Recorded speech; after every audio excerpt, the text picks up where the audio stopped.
Welcome to the Unlist. Today we're discussing September fragrances. Something I've never done before, so I'm doing it.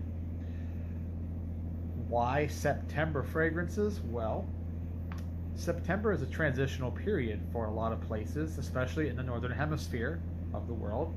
Europe, the United States in particular, where a lot of the people who watch my channel tend to come from. Not everyone. Some of y'all come from Australia and the southern hemisphere, and those parts of the world, it's exactly opposite from us. So they're heading into summer instead of leaving it behind as we are. Their days are getting longer instead of shorter. But September, depending on where you live, either is an extension of summer, so it's just summer on through till October, or you start to see the slow fade into colder weather. Now, if you're in one of those places further south, closer to the equator, or more Mediterranean climates in Europe, again, Italy, southern tip of Spain, Portugal, Greece, places like that, Persian Gulf, then, September is just, like I said, it's more hot for you guys.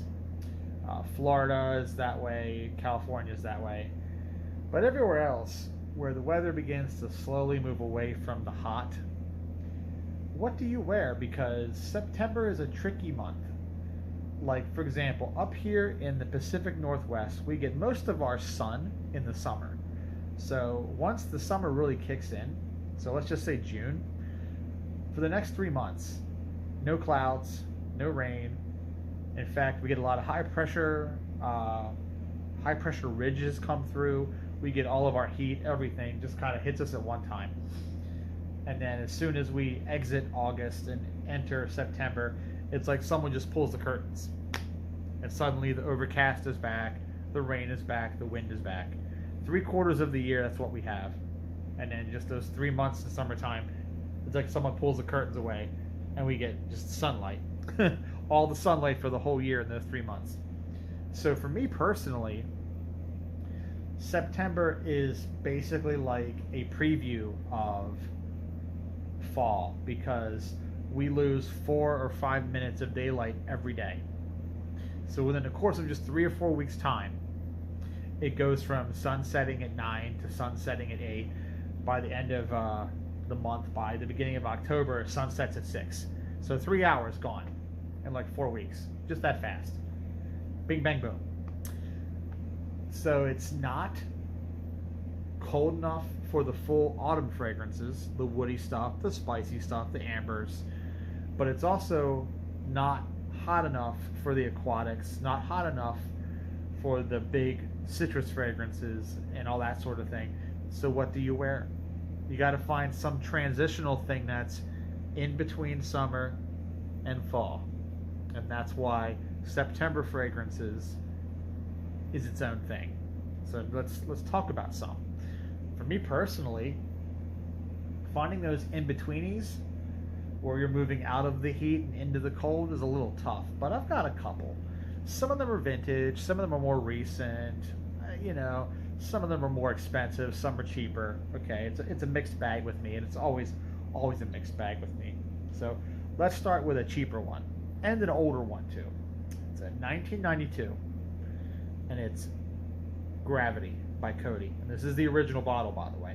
It doesn't look like this anymore. Newer bottles of Gravity look like this. Newer ones look like this. But it's really all the same juice, personally. I've worn both. I wear both. I don't see much of a difference. Not really. So why is this a good transitional fragrance? Well, because this came out in the early days of the aquatic, when most brands didn't really know how to make a proper aquatic, since aquatics were very, very new, and outside of like cool water and a handful of others that used heavy amounts of dihydromercinol and ambroxan, and those were expensive materials back then. Okay, ambroxan was very expensive, dihydromercinol was very expensive, so cool water was actually hard to imitate for a while because it was expensive formula. So a lot of other brands, especially more like, more value oriented brands like Avon, Coty, they tried to like aesthetically get in the aquatic zone, but without using those aquatic materials because they were expensive. And so what Coty did was Coty came up with this, a fragrance that really is built around white musks, and it's got some oak moss, it's got white musks, and really what makes this a good transitional fragrance is that, yes, it's a fresh fragrance, but it's built up with a lot of spices in a clever way that kind of hides the fact that they're spices. So you've got white pepper in here, you've got clary sage in here, you've got clove in here, those white musk notes, you've got some lime, you've got some choice white florals, muguet is in here, freesia is in here, and then it's got way down in the base, it's got some leather materials, so some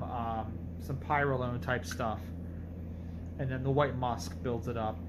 So it's heftier than an aquatic has any right to be, and those spices are wielded in a way that make them just punchy enough to cut through a little nip in the air. See, that's the thing. A real aquatic falls on its face. The little slightest breeze, the little slightest turn of the weather gets a little bit cold, aquatics fall flat on their face and disappear.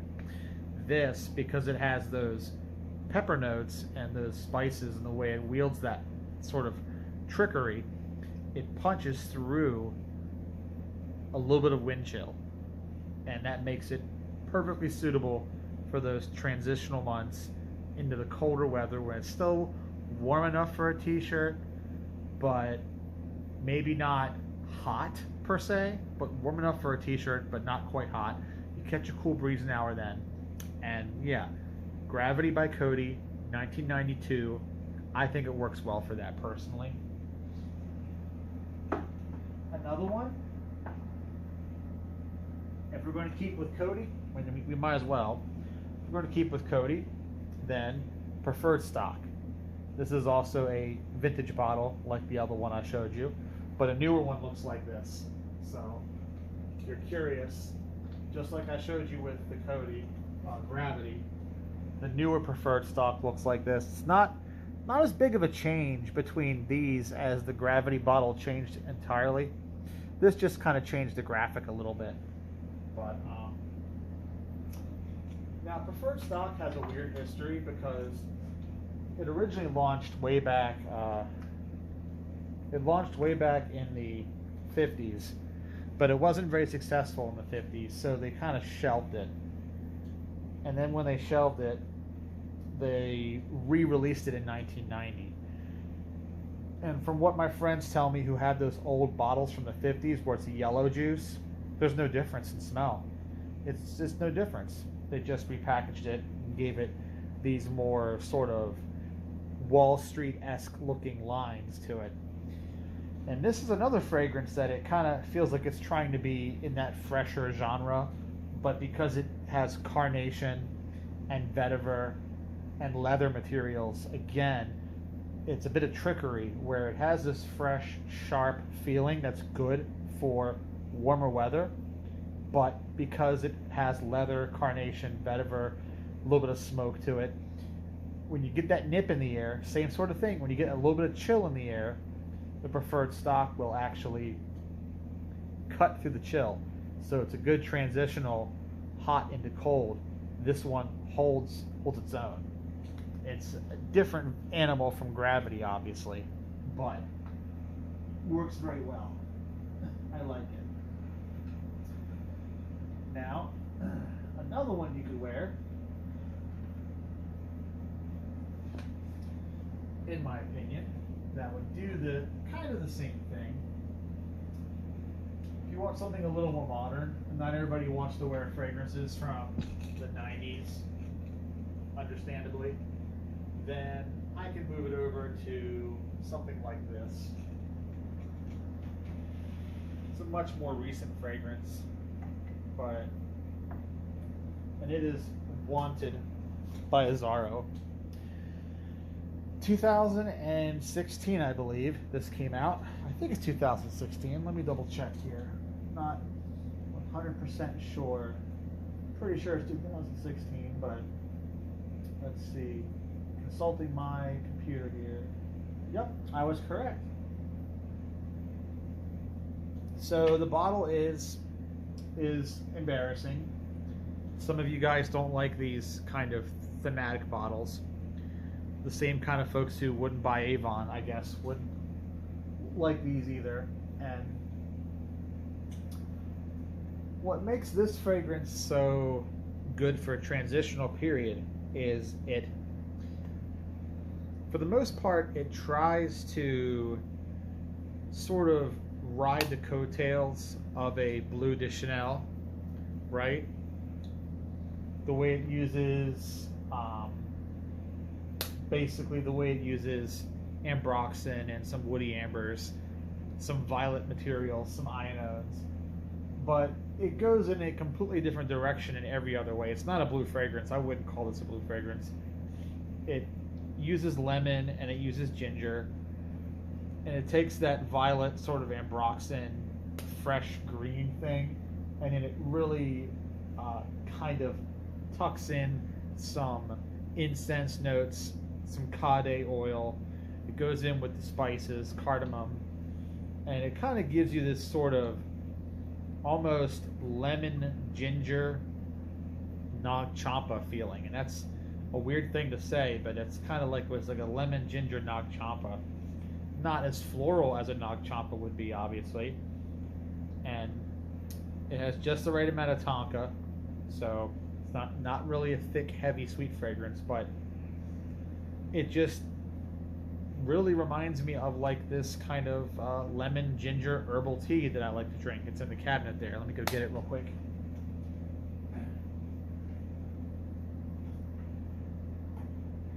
Yeah, here we go. Here's some lemon ginger herbal tea that I like to drink. And smell this. It's got lemongrass in it, some other things. And I smell this. Yeah, they have a lot in common.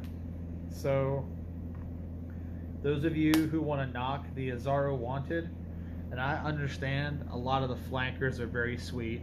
Most Wanted is very sweet, Wanted by Night, the Parfum, the Intense, all those other goofy trend chasing fragrances, they're worlds apart from this one. But this original one from 2016, this is actually a really good transitional fragrance from summer into fall. So like when September rolls around, I reach for this more than I do pretty much any other time of the year. And I might be wearing this tomorrow, in fact. We'll see how I feel.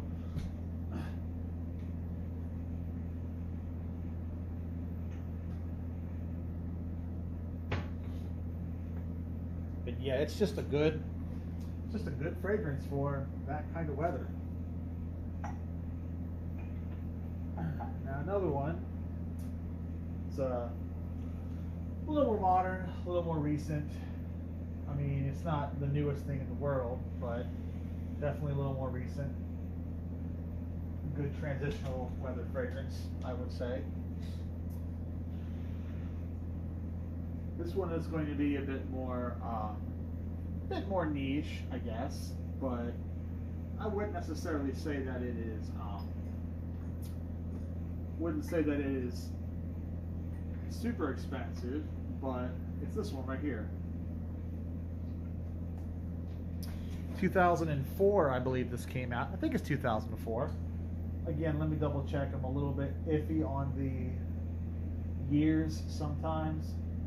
I always research my years before I do written reviews, but for these videos, not always.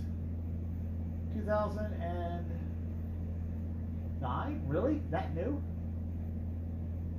Okay, yeah, 2008, 2009. All right. 2009 then. Wow. Newer than I thought. Not as new as the Wanted, of course, but 2009. Guerlain L'Instant. So this is a product of. This was after Jean Paul stepped down. So yeah, this is a Thierry Vassa fragrance. Thierry Vassa and Sylvain Delacourt created this together. And this fragrance, to me, has always felt like a bit of a precursor to Dior Homme. And since they're all LVMH, right, I've had my suspicion that when Francois Demachy was creating Dior Homme, that he looked at Guerlain L'Instant and Guerlain L'Instant Le Boisé and decided he wanted to kind of reuse that DNA. So for those of you guys who own Guerlain L'Instant and the discontinued Guerlain L'Instant Le Boisé, I want you to smell those two side by side with 2020 version of Dior Homme, and then tell me if they're not related. So, kissing cousins. This is the preferred transitional fragrance, though, from summer into fall, because this particular fragrance has just a bit more rusticness in the base. So it's patchouli, cedarwood, vetiver, and they are in heavier proportion than they would be in the Dior fragrance. And then the freshness, the thing that makes this more summery is it has this mojito accord, which is like mint and like lime and some kind of booziness feeling, sort of like a mojito, really. And that mint and citrus and the booze accord. Then you go to like a white floral heart, which is your typical Muget, your typical hydroxy citronellol style accords. And then it goes into the patchouli, the cedarwood, the vetiver. And it's fresh enough that if the weather is warm, right, it'll handle the warmth. But then it's also earthy enough and woody enough in the base that if it does get a little colder, you can say the nip in the air, like with the Gravity and the Preferred stock, a little nip in the air, and this still will see you through, right, without fully getting too aromatic, right? You don't want, that's the thing, you don't want it too aromatic. So, because then if you go really aromatic, then that's fall, right? You feel like you're in fall. So you're trying to avoid that. So yeah, Guerlain L'Instant is a little newer, but I feel like it can hang in there. And to a lesser extent, to a lesser extent, you can also use the Le Boisé flanker, but this is a very expensive discontinued fragrance now, so I can't really in good conscience recommend this one. I can definitely recommend the original though, but in good conscience, this one's a bit harder to recommend. This is also a bit more peppery, a bit woodier. This is more of a true fall fragrance, whereas the original Guerlain L'Instant transitional, this one is more for once you move into October, then you can wear this one. Personally, in my opinion. So, some other ones that you can really do, in my opinion, fig fragrances. Fig fragrances. They are a good transitional fragrance style to wear. I will name two classic ones, and then name you some more modern ones too. So we'll start off with Dune, which came out in '97. The men's version. The women's came out in '92. But here is the men's Dune Pour Homme by Christian Dior. One of their lesser known fragrances. Not a lot of people really talk about this fragrance. Doesn't get a lot of love. Now, this is a very sheer, clean, woody fragrance. It uses the fig, but it also uses a lot of other materials. So if you're looking for a straight fig, Dune is a bad choice for you. But if you want more of a fig plus other things, then this is a better one. So fig, basil, hedione, so like a jasmine accord, sage. It's kind of like trying to take like a CK1. Imagine a CK1 style fragrance, but then make it more rustic. Like a more rustic CK1. CK1 with more woody notes, more aromatic notes. You know, the fig, the black currant, the sage. It's very 90s. It is beige carpet and white walls and black furniture and television entertainment centers back when we all had those with the shelves and the doors and a TV was sat in the middle. That quintessential 90s apartment, your first apartment you ever moved into when you got out of high school. That 90s vibe. You've got your Ford Taurus out there in the parking lot, out there in the driveway, or maybe a Nissan Sentra, you know, Mitsubishi Eclipse. Quintessential 90s fragrance. If you want to go a little more hardcore into the fig, like you want to go figgier, then I can recommend you its slightly younger cousin, Salvatore Ferragamo Pour Homme, created in 1999. So now Olivier Cresp did the Dune Pour Homme, one of his earlier compositions. Salvatore Ferragamo Pour Homme was created by Jacques Polge because at that time Ferragamo was actually owned by the Wertheimers. Ferragamo and Ungaro, part of the Ungaro group, both owned by the Wertheimers. So Parfums Chanel made all of the Ungaro and Ferragamo fragrances back then. And they would continue to do that until the early 2000s when the Ungaro group split away from the Wertheimers. And I think Antonio Puig picked them up. I could be wrong. Pretty sure it's Antonio Puig. But, you know, Ferragamo Spa is the company outside of the fragrances, SPA. But this came out in 99. And like I said, Jacques Polge created this. And with this fragrance, you get a much more obvious fig note.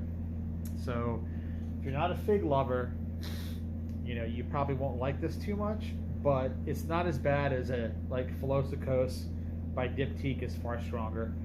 And what makes this important, I always recommend this fragrance because Jacques Polge would base the modern version of Sycamore. That's right, you heard it. The modern version of Sycamore is based off this formula. He would remove the fig, obviously. There's no fig in Sycamore. But the rest of this fragrance, the cedarwood, the sandalwood, the vetiver. Sycamore is known for its sandalwood and vetiver combination.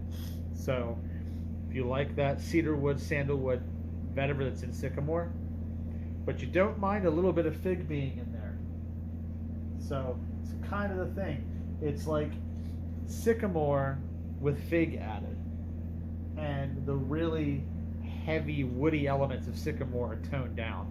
You get more, again, more florals. You get cyclamen in this. More white floral choices. Cardamom, clove.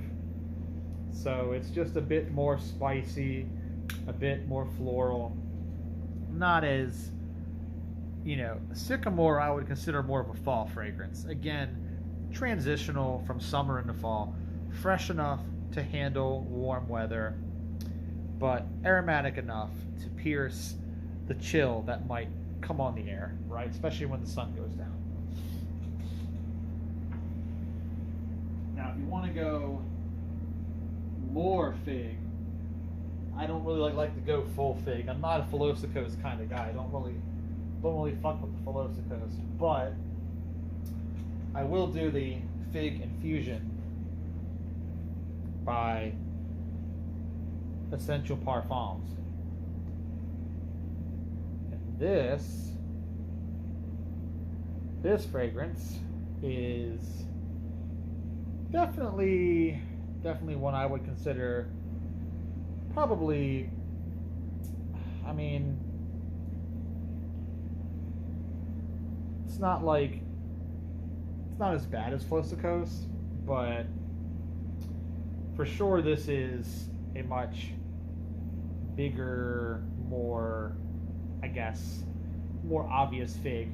But it's fig with, again, woody notes. And I'm going to look this up a bit for you once again. Let's see.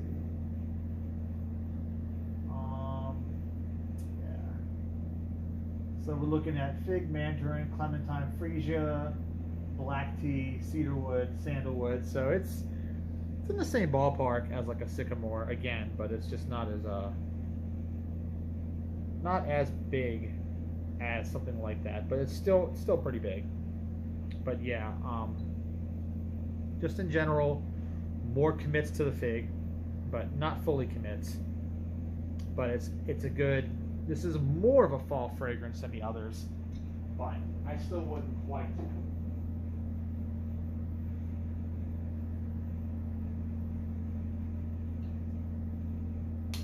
quite go there. Not all the way. Back. And so now go back to some vintage stuff real quick. So, one of the things I like to wear, again, during the transitional months, this is older, it's discontinued, it's going to be hard to find. So I can't really endorse you hunting this down and buying this unless you're someone who's got a bit more money to spend. You are just, in general, someone who's willing to pay to play, I guess you could say. I can't find my full bottle, so I guess I'm going to use my partial. This is one of my partials. I've got several other bottles of this elsewhere, but this fragrance right here, Windrift by English Leather, and I have loved this stuff for a very long time. I have loved this stuff since I discovered it back in the 90s, 30 years ago. It was still actually available back then. It was just on its way out, but this is like the smoothest, most mellow fougere meets chypre combination. You get lavender, you get geranium, you get lots of labdanum in here, you get bergamot, musks. It's almost like, it's similar to Yves Saint Laurent Pour Homme, but the fougere structure comes out more. Whereas that fragrance, I would say the chypre structure comes out more. And just has this golden sort of delightful roundness to it. And the vanilla is just perfect. Just perfect in that. And again, it hangs in the warmer weather, but it'll also stick around for when it's cooler. You could also get this too. This Tuscany Per Uomo, if you don't want to hunt a discontinued barbershop fragrance. This is also kind of a bit more transitional from summer into cooler months. Think of this as like Azzaro Wanted if it had more labdanum and focused more on herbs and had more of an Italian kind of feeling to it. Lighter, sunnier, brighter. So really good stuff again. Citrusy, but also a little bit warm. It'll get you through, it'll transition you from the summer into the fall. So that really just about rounds it off. There's not a whole lot else I could think of that could really get you there. Well, okay, I'm wrong. Yeah, I could do one more. People don't really think about this one too much, but let's toss in an Avon.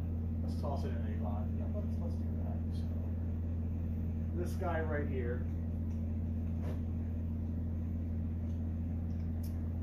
This is Avon Signature. It came out in 2008. And this one is kind of like Vera Wang for men, if you remove the fig.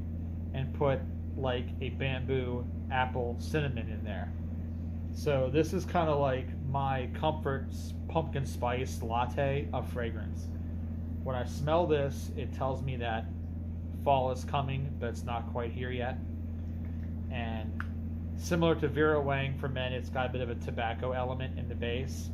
But unlike Vera Wang for Men, this won't cost you $1 billion because it's Avon, and that's discontinued, and it's a ton of money now. Never used to be. But this gets you in a similar region. It's in the same ballpark. And that opening note, you're going to get that bamboo. You're going to get grapefruit. Then as you move into the heart, you kind of get a bit of that sort of, like I said, like an apple, like a green apple with a spice, like a dry cinnamon spice. Doesn't smell like a pie though. It's more like fresh cut apples with the cinnamon on top. Then you get into that woody base, and there's a little bit of tobacco in there. And it's just really nice. But again, it works in warmer weather.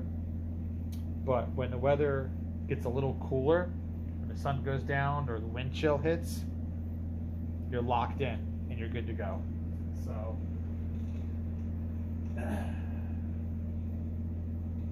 and just for kicks, one more, but JB by Jack Black. This is eucalyptus, geranium, patchouli, cedarwood. Another one that fresh enough for warmer weather, but aromatic enough for when it gets a little colder. A lot of people try to compare this to Terre de Hermes, but I disagree because this is much mossier, more patchouli than Terre de Hermes, and it doesn't have grapefruit. This does not use grapefruit as the opening note, and it really has more of a eucalyptus feeling, and there's zero eucalyptus in Terre de Hermes, but so it's pretty inexpensive. You can find it at Nordstrom for not a whole lot of money, and it's another one that just really works great when it's still kind of warm, but moving into colder weather. Okay, guys, there you guys have it. That's my September fragrances video. So I've also tripped a year older. By the time you watch this, I will have turned 44. So there's that for those who care. And yeah, halfway through September. Thanks for watching the Unlist, and I'll catch you next time.